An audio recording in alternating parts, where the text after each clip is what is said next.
In this tutorial, I will be showing you how to make this reversible plunge bralette. The pattern, as always, can be purchased down below on my Etsy store and is a bit more complicated design, so without further ado, let's begin!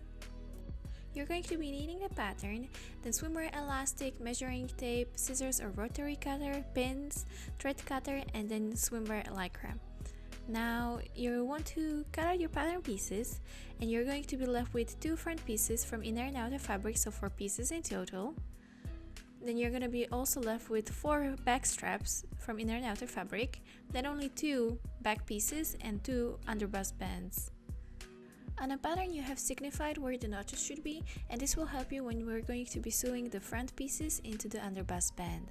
Now, taking your front pieces and placing them right sides facing each other, pin them together or base stitch, and we will begin with the sewing process. We're going to repeat the same process for the back piece, then for the straps, and in the end we will start sewing. Sew straps here and here, leaving the shortest ends open, and also attach elastic.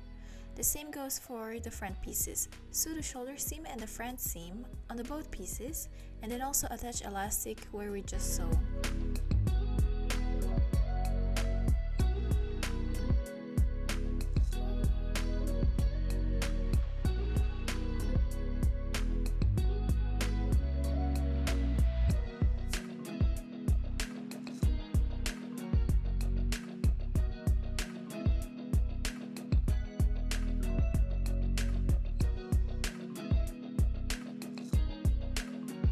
Once completed, you will turn your straps right sides out and you will insert them into the front pieces, and you need to make sure that the fabrics are matching, so inner fabric to inner and outer to outer fabric. And now once that's completed, you will sew it together with a straight stitch.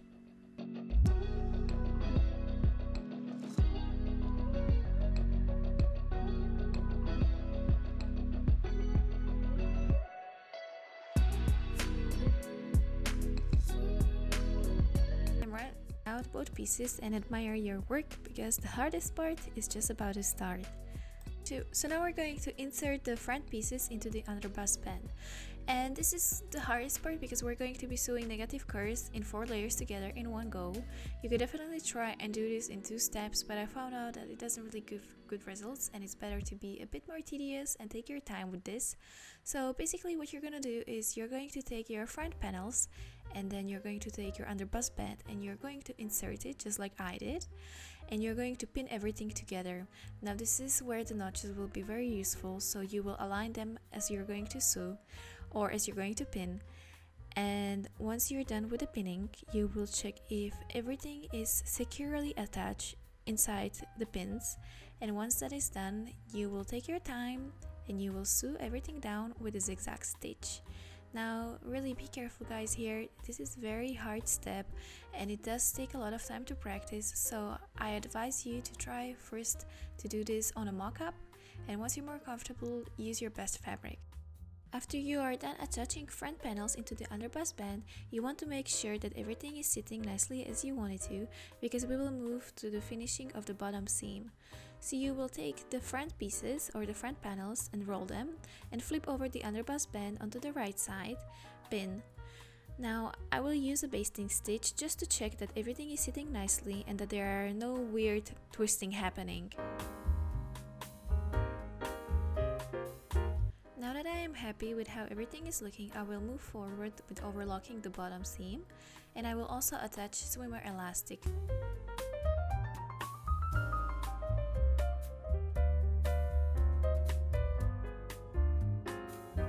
Flip everything to the right side and we are finished with the front.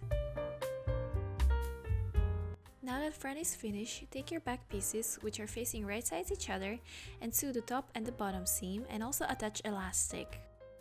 So now we're going to put everything together, so with your front piece turned to the right side and the back piece turned to the wrong side, you will insert front piece into the back piece, and you want to make sure that the fabrics are matching, so in my case it's pink to pink and purple to purple, and you will align side seams and sew everything together with a straight stitch.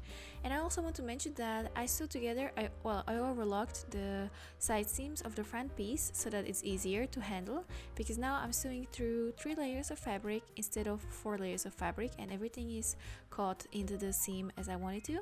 Once that is done, with a seam ripper, you will place your holes for your straps. And I like to do this by just folding over the top, pinning it down, and then measuring with my eyes just where I want the straps to be. It's usually somewhere in the middle of this half distance. So I will move forward and just do the strap openings.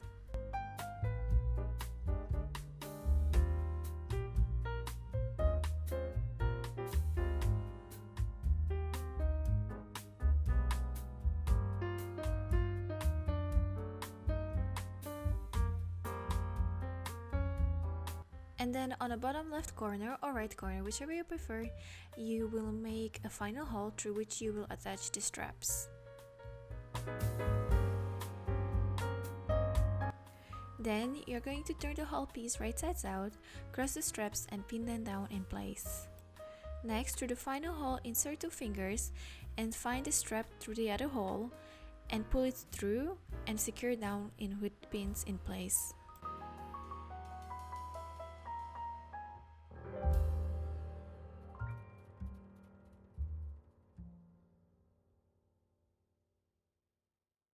Then repeat the process for the second strap, exactly just like we did in the clip before.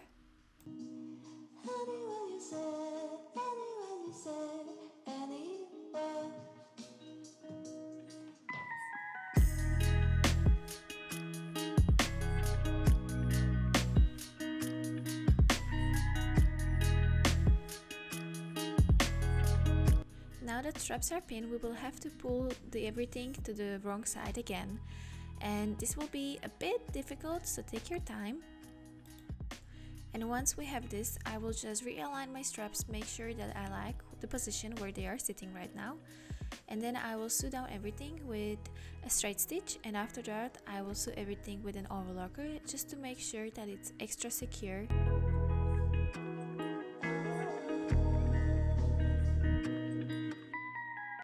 Then we will pull everything to the right side through the final hole, and the final step is to close the final hole. Now for the final hole you can use an invisible stitch, or I like to just use a straight and narrow stitch, and you will want to also make sure that the bobbin has matching thread. And then all of this to do is just to tie the knot at the bottom of the short stitch and you are finished. And this is the final look, how it looks. It's very cute, and this pattern took me a really long time to make, so I really hope you enjoyed it. It took me a lot of trial and errors to figure it out how to make it the best way. And I want to thank you for your time. I hope you've enjoyed this tutorial and you want to try it. And yeah, that's all for me. Please comment, like, subscribe, or follow me on my socials. And that's all from me. Bye!